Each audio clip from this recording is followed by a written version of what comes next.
हो जाता है। ये सर, ये व्हाट इज गोइंग ऑन, ये खित्ते में क्या हो रहा है?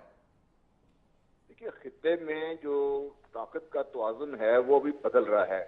और ये कोई आज से डेवलपमेंट नहीं है, डेवलपमेंट तो काफी अर्से से हो रही थी और अब उसके खतोखाल वाजे होते जा रहे हैं, जिसकी वजह से जो इस खित्ते में गठजोड़ बन रहा था अमेरिका और भारत का, वो इस वक्त कमजोर पड़ता हुआ नजर आता है। जिसकी वजह से अमेरिका भी बौखलाया हुआ है और उनकी आप देख लीजिए रिएक्शंस क्या है इंटरनेशनल लेवल पर, और भारत का हाल भी तकरीबन वैसा ही है।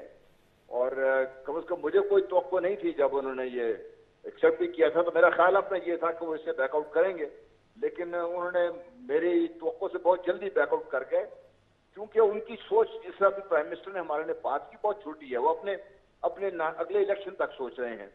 पाकिस्तान ने, जिसके ना इस खिते में कोई अज़ाइम है ना दुनिया में इसके अलावा कोई अज़ाइम है कि कश्मीरियों को खुदराजी दिया जाए, तो इसलिए पाकिस्तान तो हमेशा उनकी बात करता है, अभी करेगा, करता रहेगा पाकिस्तान। हम्म। मसला भारत का है, हल भारत ने करना है। वो अगर इस किस्म की धमकियों से समझता है कि मसला हल हो जाएगा, तो वो तो आज हमारे DISP ने बता दिया कि भाई ये बात तो नहीं हो सकती।